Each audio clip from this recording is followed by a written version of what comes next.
Before we begin our journey into the heart of Checkpoint Alpha, it's important to set the stage. The world we are about to enter is not one of happy endings. It's a landscape scarred by a relentless plague, a virus that twists and mutates with every new host it claims. Humanity is on the brink, fighting a desperate war against an enemy that was once its own people. In this grim reality, hope is a currency more valuable than food or ammunition. This story, however, is about finding that hope. We will be exploring the good ending of the game known as Quarantine Zone, The Last Check. This narrative assumes that our protagonist, the commander, makes the right calls, meets the demands of a desperate situation, and ultimately carves out a small victory in a world accustomed only to loss. The world outside the checkpoint walls is a graveyard. Cities have fallen, nations have crumbled, and the air itself seems to carry the stench of death and decay. The infected, shambling shells of their former selves roam the ruins, driven by a singular, insatiable hunger. Every sunrise brings with it the renewed threat of annihilation, and every sunset offers only a brief, terrifying respite. In this brutal new world, order is a fragile concept, maintained by the sheer willpower of those few who still fight. Checkpoints like the one our story is set in are the last bastions of civilization, small islands of order in a vast ocean of chaos, holding the line against an unstoppable tide. The story begins with the jarring sensation of waking up in an unfamiliar place. As the commander, you open your eyes to the cold, metallic reality of a military cot in a makeshift barracks. The air is thick with the smell of disinfectant and damp concrete. This is Checkpoint Alpha, your new assignment. A lonely outpost on the edge of what's left of civilization. A critical artery where uninfected survivors must pass. The weight of this new reality presses down instantly. Outside, the world has ended. In here, your work is just beginning. You are the gatekeeper, the judge, and for many, the last hope they will ever know. Before you can even fully process your surroundings, a voice crackles to life over a nearby radio. Commander, this is Major Graves. Welcome to your first day at the meat grinder. The voice is weary but firm, Maryland accent. It's your first day, so I'll go easy on you. This is Major Graves. His voice will be your constant companion, guiding you, judging you, holding you accountable for every life that passes through your station. The promise to go easy feels like a warning. The training wheels are on for now, but they will come off quickly. Just as the Major's voice fades, leaving a heavy silence in its wake, the door to your small office creaks open. Commander, I'm Georgie. The Major sent me to show you the ropes. This is your first face-to-face interaction at Checkpoint Alpha, and Georgie will quickly become your most trusted subordinate and guide. He will stand with you in the trenches, explain the grim mechanics of this place, and help you navigate the complex, often heartbreaking decisions that lie ahead. His presence is a small but significant comfort in this desolate new beginning. Right, Commander. This is where it all happens. They'll come through here one by one. Your job is to inspect them. You're looking for symptoms of the virus, any sign at all. He explains that this is no ordinary sickness. The virus is a shapeshifter, constantly evolving with each person it infects, making detection a difficult and ever-changing challenge. He then points to 3 distinct, heavily reinforced doors, each marked with a stark, impersonal symbol. After your inspection, you have 3 choices for every person who comes through. This one leads to the survivor block. That's the goal. We get as many healthy people in there as we can. They're our future. The survivor block is the sanctuary, the place where the uninfected can find food, shelter, and a shred of safety. This is quarantine. If you're not sure if the signs are ambiguous, you send them here. We can hold them for observation. This is the gray area, the place of uncertainty. It's a necessary buffer, a way to manage doubt, but it's also a place of fear and suspense. And that is liquidation. If you find conclusive evidence of infection, you send them there.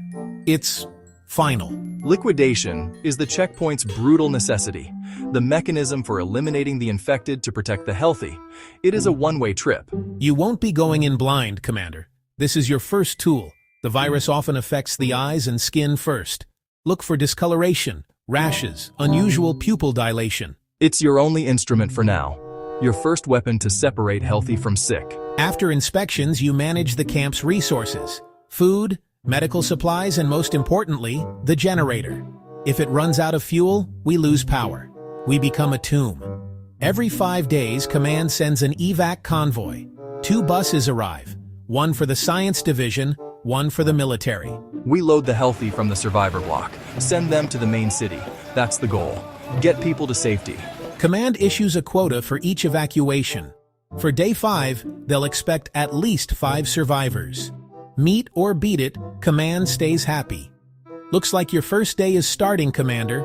Take it one person at a time, check the manifest, check their story, check for the signs. Good luck. The theories and rules are over. Your first test stands before you. Their life hangs on the beam of your flashlight and the judgment you are about to make. Day 1. The first shift. The shift begins with a lineup of faces. You run their names against the manifest. You ask the same questions you were taught. Flashlight sweeps over skin. Flashlight sweeps over eyes. The man from the truck speaks in a trembling voice. He claims no symptoms. You shine the light on him. His pupils are uneven, but not dramatic. Your first choice will stick in your memory. Georgie watches from the side. He nods when you send the man to the survivor block. Good call. You read the pupils right. The day moves in waves. More faces come.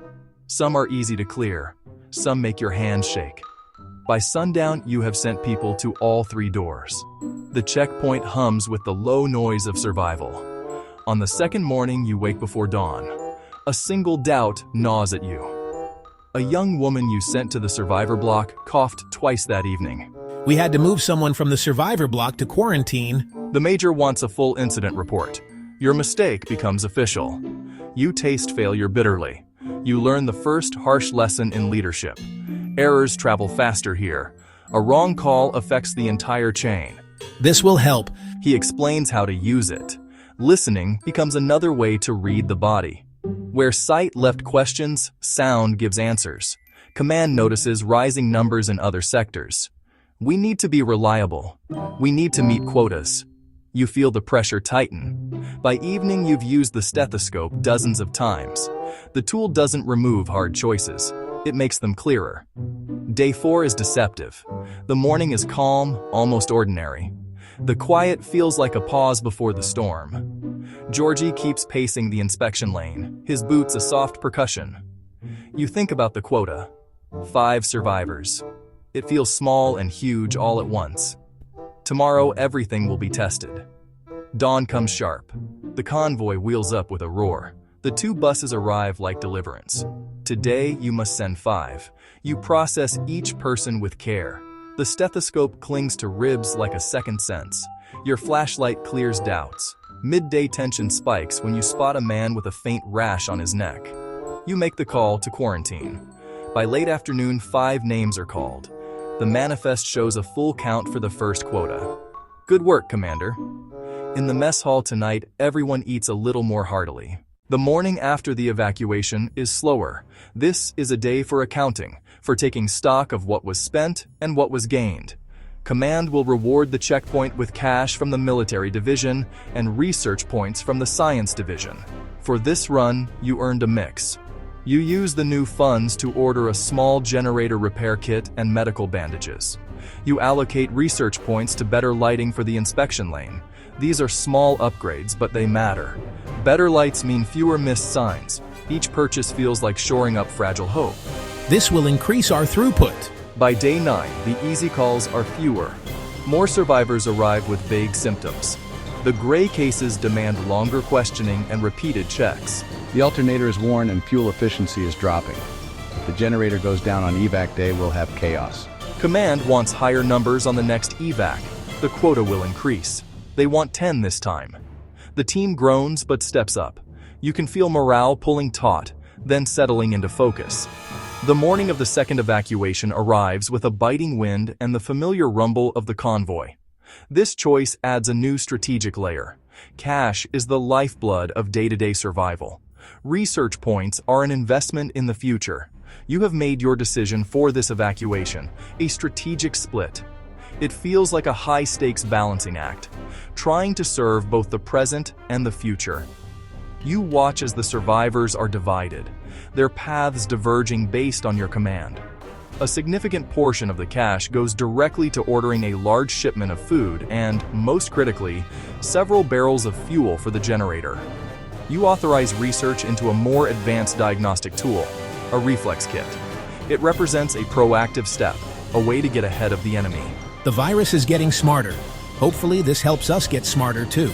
The reflex kit didn't just reveal a symptom, it exposed a lie. This was no accident, Commander. Someone did this on purpose. If I hadn't caught it, the whole system would have burned out. The thought creates an immediate rift of paranoia within the small community. Trust, the most valuable commodity in this place, suddenly feels fragile. Men who should be resting or assisting with inspections are now standing guard, watching their own comrades with wary eyes. Commander, we are on the verge of a breakthrough. Please prioritize us. It's a long shot, a gamble, but a chance to change the war. A choice: reinforce your island of safety or help build a bridge to a new world. You've sacrificed security for the greater good. That night, your bank account is nearly empty, research points higher than ever. Your contribution was immense, Commander. Command has authorized us to fast-track several of your pending research projects. This helps protect your vital infrastructure. It also sends a clear message to the hidden saboteur. You are being watched. You are turning your checkpoint from a simple gate into a state-of-the-art diagnostic facility, one research point at a time. The value of your gamble on science is proven in that single, critical catch. Somehow, despite all your new tools and procedures, one slipped through. The single infected man who slipped through has done more damage than a dozen could have at the gate. He has poisoned the well of trust from within. Commander, what in the hell happened? I have a potential outbreak in my survivor block because you missed one. Fix it. In this moment of hopelessness, it feels like the only way forward. The news spreads quickly, a single spark of hope in the oppressive gloom. The possibility of certainty feels like a miracle. One by one, they step forward, their faces pale with anxiety. You draw their blood, insert the syringe, and wait. Each green screen is a quiet explosion of relief. The analyzer has not just cleared them of the virus, it has cleared them of suspicion. She is an asymptomatic carrier, a ticking time bomb. Without the analyzer, she would have been a ghost, a repeat of the failure that nearly broke your checkpoint. Commander, you now have the most valuable asset in this entire sector. The final evacuation windows are approaching. The quotas are going to be higher than ever. There is no more room for error. Use it wisely. The final week arrives like a gauntlet. You find a rhythm that feels like running a race. You run drills for evacuation in the rain. You practice moving quarantine pods without power. Nothing is left to chance. The checkpoint feels like a heart about to push blood through its last valve. Bring them home, Commander. The final evacuation day was a masterclass in controlled chaos, the culmination of every lesson learned, every tool acquired, and every hard-won piece of trust. You had not just met it, you had exceeded it. By a small but significant margin, you had sent more souls to safety than Command had dared to demand. It was a victory. Checkpoint Alpha. Command confirms the evac convoy has reached the city's outer perimeter. The majority of civilians have been successfully transferred to the green zone. I don't know what's going to happen to mankind, but what you did here, you've given us all a damn good reason to keep fighting. They want you at Central Command, but if you want, you can stay. Stay here at Alpha. Stay under my command. The choice, as the story of the good ending concludes, is left to the commander. It does not matter which path is chosen, for both represent a victory. You had been their judge, their gatekeeper, and in some small way, their guardian. You had held the line. You did not save the world, but you saved a piece of it, and that was enough. But as the steady, hopeful work of rebuilding a world,